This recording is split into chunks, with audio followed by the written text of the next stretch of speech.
Hello friends, आप देख रहे हैं आपका चैनल शेयर बाजार विद आयुष और बात करेंगे दोस्तों इस वीडियो में मार्केट्स के ऊपर।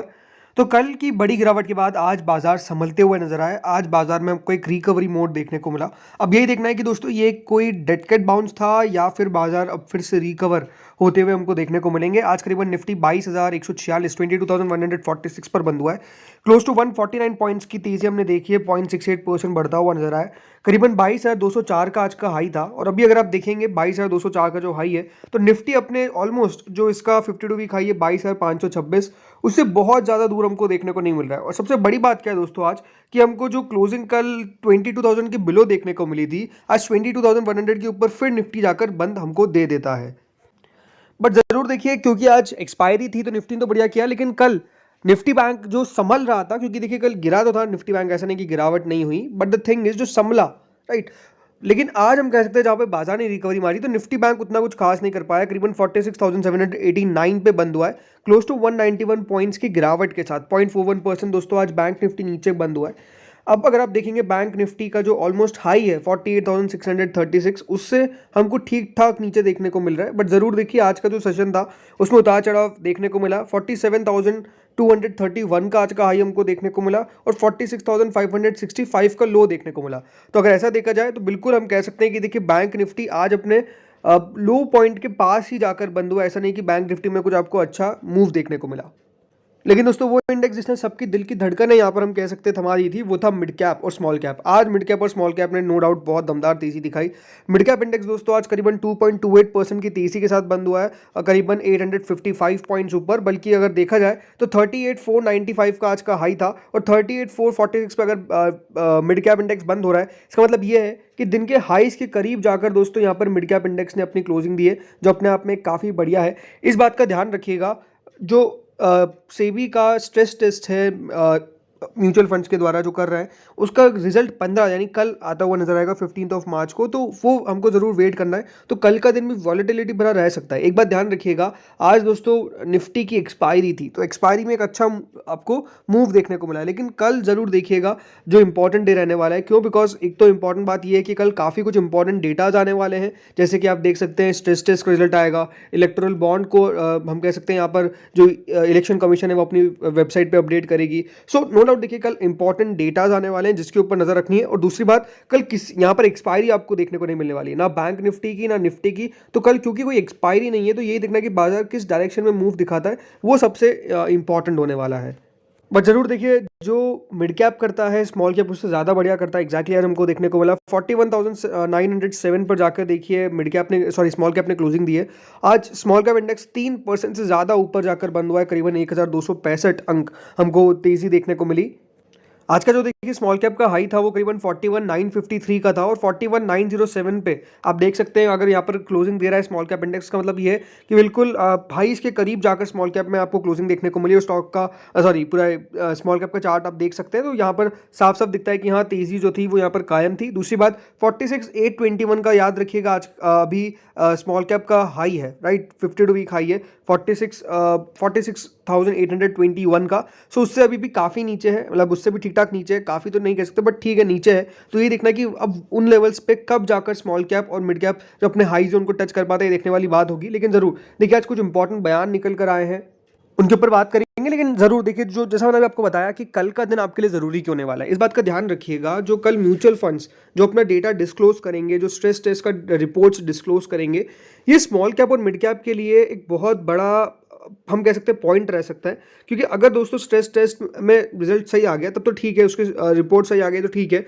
बट ये बात ध्यान रखिएगा जो स्मॉल कैप और मिड कैप की स्कीम्स है और जिस तरीके से देखिए यहाँ पर एब्रप्ट रिडम्पशंस की बात हुई है और जो अनफेवरेबल मार्केट कंडीशंस का टेस्ट हो रहा है, वो यही देखना होगा कि यहाँ पर क्या रिजल्ट निकल कर आता है। डिस्कशंस ये भी है कि दोस्तों जो लिक्विडिटी चैलेंजेस है स्मॉल कैप फंड्स के अंदर और जिस तरीके से एक्साइटमेंट बढ़ता हुआ नजर आ रहा है, रिटेल का पार्टिसिपेशन जो बढ़ता हुआ नजर आ रहा है, ये एक कंसर्न है सेबी के लिए। देखिए सेबी, एक बात आप ध्यान रखिएगा जरूर, देखिए इसके ऊपर कल काफ़ी लोगों ने कमेंट भी किया कि सेबी नहीं चाहती है कि मार्केट ऊपर जाए। देखिए ऐसा नहीं है, सेबी एक रेगुलेटर है तो रेगुलेटर को जरूर देखिए जो सही बात है वो करनी पड़ेगी। इस बात का ध्यान रखिएगा हमेशा दोस्तों, बाजार में जब गिरावट आती है तो आपको पता खुद को देखना, आप खुद देख सकते हैं। मतलब क्या होता है ना कि जैसे ही गिरावट आती है वो शेयर सबसे पहले गिरते हैं जो छोटे शेयर्स होते हैं, जहाँ पर आपको देखिए लिक्विडिटी उतनी बहुत ज़्यादा आपको देखने को मिल जाती है, पार्टिसिपेशन रीटेल का ज़्यादा देखने को मिल जाता है।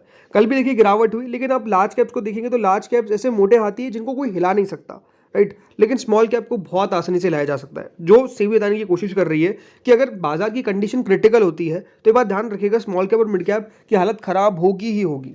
ज़रूर देखिए अच्छे शेयर्स भी नीचे जाएंगे, उसको कोई डिनाई नहीं कर सकता है, बट द थिंग इज कि आपको अपना कैपिटल एलोकेशन उस तरीके से करना है कि आप जब भी रिस्क हो तो आप रिस्क किस तरीके से मैनेज कर सके। आज इसके ऊपर दोस्तों एनएससी के हम कह सकते हैं यहाँ पर जो बॉस है उनके बयान निकल कर आया। उनकी तरफ क्या कहा गया, उनकी तरफ देखिए साफ साफ एक एडवाइस दी गई है स्मॉल इन्वेस्टर्स को, क्योंकि मार्केट में कल हमको गिरावट देखने को मिली। तो इसमें उन्होंने साफ देखिए जो कहा है, उन्होंने ये कहा कि देखिए अगर आप बाजार को गिरता हुआ देखेंगे और बाजार में जब भी देखिए इस प्रकार की गिरावट आती है तो एक रिस्क तो होता है, लेकिन उन लोगों के लिए उन्होंने साफ कहा है कि जो अपना हाई रिस्क मेंटेन नहीं कर सकते उनको ऐसे रिस्कियर पार्ट ऑफ मार्केट में एंटर नहीं करना चाहिए। उनका ये मानना है कि मतलब नो डाउट देखिए कल की जो गिरावट थी वो कब इतनी बड़ी गिरावट देखने को मिली थी, ये दिसंबर 2022 के बाद। इसके बाद दोस्तों जाकर स्मॉल कैप इंडेक्स इतना कल गिरता हुआ नजर आया। सो आप खुद समझ सकते हैं कि कल का दिन काफ़ी खराब दिनों में से एक था, और इसी के ऊपर उनका बयान भी निकल कर आया। उन्होंने देखिए साफ साफ क्या कहा, उन्होंने ये कहा कि equity FNO size seems large but premium volumeless, इनके द्वारा देखिए साफ बात कही गई। और दूसरी बात, जो लेवरेज लेके काम करते हैं, देखिए जो यहाँ पर अपना सौदा लेवरेज लेकर लेते हैं उनके लिए भी बहुत इंपॉर्टेंट बात कही गई कि लेवरेज उन्हीं को यूज़ करना चाहिए जो उसका रिस्क जानते हो और उस रिस्क को अफोर्ड कर सकते हो। सबसे इंपॉर्टेंट यही है देखिए, क्योंकि जब बाजार अच्छा रहता है तो देखिए सब अच्छा रहता है, इसमें कोई डाउट नहीं है। बाजार जब अच्छा रहेगा, जब बढ़िया करेगा तो सब चंगा है, राइट। लेकिन जब गिरता है तो याद रखिएगा वो लेवरेज जो आप ले रखा है आपने अपने ब्रोकर से, वो ही सबसे पहले सौदे काटने चालू करते हैं। और वो लेवरेज आपको पता है कि आपके लिए एक बहुत बड़ा चिंता का सबक बन सकता है जब बाजार गिरता है, जो एग्जैक्टली अभी आपको देखने को मिला भी है। आईसीआईसीआई सिक्योरिटीज़ ने भी दोस्तों अपने नोट में साफ कहा है कि जो मार्केट ब्रेथ है वो डिक्लाइन कर रही है, और एक साइन है कि एक मीन रिवर्जन मतलब रिवर्जन देखने को मिल सकता है मिड और स्मॉल कैप स्टॉक्स के अंदर, जो दोनों ट्रेजेक्टरी के अंदर आ सकता है। उनका ये मानना है कि मिड कैप और स्मॉल कैप ऑलमोस्ट 35% अक्टूबर से चले हैं, तो इंटरमीडिएट करेक्शन जो है वो आ सकते हैं एवरेज 12% के मिड और स्मॉल कैप के अंदर, क्योंकि एक बुल मार्केट का एक नॉर्म होता है। और एट प्रेजेंट 8% का करेक्शन जो है वो अभी भी हमारे पीछे है, मतलब उनके द्वारा ये साफ कहा गया। इसीलिए आईसीआईसीआई प्रूडेंशियल म्यूचुअल फंड में आपको मैंने कल भी बताया कि उनके द्वारा लमसम मनी एक्सेप्ट करना भी बंद कर दिया गया। क्यों? बिकॉज उनको भी देखिए रिस्क लग रहा है कि हाँ अभी रिस्क हो सकता है स्मॉल कैप स्कीम्स के अंदर खास तौर पर। इसीलिए आईसीआईसीआई प्रूडेंशियल म्यूचुअल फंड, आप देखिए कोई म्यूचुअल फंड ऐसा नहीं करता है, लेकिन उनको पता है कि रिस्क अभी है, इसलिए लमसम को बंद कर दिया गया है। जो आपकी एसआईपी कट रही है वो तो चालू है, लेकिन आप कोई लमसम अमाउंट एक बार में नहीं डाल सकते। इसलिए हम कह सकते हैं कि देखिए यहाँ पर इस तरीके की चीज़ें हो रही है जो बहुत इंपॉर्टेंट है। इसलिए कल का जो डेटा निकल कर आएगा 15 मार्च का, उसके ऊपर आपको की वॉच रखना है, बिकॉज वही डेटा बताएगा कि हाँ क्या हो रहा है स्मॉल कैप और मिड कैप के अंदर। बाकी कह सकते हैं कुछ अच्छी बातें भी निकल कर आई, जैसे आज फिच की रेटिंग निकल कर आई है। देखिए फिच ने इंडिया का जीडीपी फोरकास्ट रिवाइज करा है। जी हाँ, फिच ने जो भारत की FY25 जीडीपी ग्रोथ फोरकास्ट है उसको 7% पे कर दिया है, जो पहले 6.5% पे था। यानी बेसिकली उनकी तरफ 50 बेसिस पॉइंट का रेज देखने को मिला है भारत के जीडीपी फोरकास्ट के अंदर। उनका मानना है कि प्रोस्पेक्ट्स फॉर यानी जो एक्स चाइना है हैव आल्सो ब्राइटन, और पर्टिकुलरली इंडिया के अंदर वो एक्सपेक्ट करते हैं कि ग्रोथ हो सकता है कि 7.8% तक चली जाए in the fiscal year ending मार्च 24, यानी ये जो बंद होने वाला है। लेकिन उनका मानना है कि 7% की ग्रोथ देखने को मिल सकती है FY25 के अंदर। साइजेबल अपवर्ड रिवीजन उनके द्वारा किया गया है, और जीडीपी जो ग्रोथ है ऑलमोस्ट एक्सीड कर चुकी है 8% का फॉर 3 कॉन्जिक्यूटिव क्वार्टर्स, और ये एक्सपेक्ट करते हैं कि इससे भारत का जो मोमेंटम है, जो ग्रोथ मोमेंटम है on the final quarter of the current fiscal, ये भी मेंटेन रहने की आशंका है। इसीलिए ऑलमोस्ट उनका जो एस्टिमेट है कि 7.8% की ग्रोथ रह सकती है FY23 से 24 के अंदर, जो अभी करंट ईयर चल रहा है। तो फिच ने अपना जो हम कह सकते हैं यहाँ पर रेटिंग है उसको रिवाइज किया है, जो अपने आप में एक पॉजिटिव बात है। और आज देखिए काफ़ी बढ़िया बाजार था, इसलिए कल जो धड़ाम से गिरे थे आज धड़ाम से बढ़ते हुए भी नजर आए। धड़ाम से नहीं, तेजी से बढ़ते हुए नजर आए। ऑलमोस्ट देखिए जैसे BLS इंटरनेशनल सर्विसेज आज एक दिन के अंदर 55 रुपये 19% की तेजी दिखाता है। कल आपको पता है काफ़ी जोरदार गिरा है अभी, पिछले 5 दिनों में अभी भी ऑलमोस्ट 2.97% नीचे दिखता है। लेकिन यही देखिए रिकवरी की खासियत होती है कि शेयर्स काफ़ी तेज़ी से रिकवर भी कर जाते हैं, जो एग्जैक्टली हमको देखने को मिला है। ज़रूर देखिए BLS इंटरनेशनल बढ़िया कर रहा था, लेकिन पिछले कुछ समय में लगातार गिरावट देखने को मिली। लेकिन आज एक काफ़ी दमदार हमको सेशन देखने को मिला है, करीबन इसका 430 रुपये का, याद रखिएगा 52 हफ्तों का हाई है। वैसे ही दोस्तों रेलवे शेयर्स जिस तरीके से हमको गिरते हुए नजर आए हैं, लेकिन आज का सेशन रेलवे शेयर्स के लिए था, ये कह सकते हैं। ऑलमोस्ट दोस्तों रेलवे शेयर्स आज मतलब IRFC को अगर हम हटा भी देते हैं तो बाकी भी भले रेलटेल हो, इरकॉन हो, ये सब के अंदर बढ़िया अप मूव देखने को मिला है। बट ये बात ध्यान रखिएगा, ये किसके साथ चलते हैं? बाजार के साथ। अगर बाजार गिरता है तो इनके अंदर भी आपको बड़ी गिरावट देखने को मिलती है।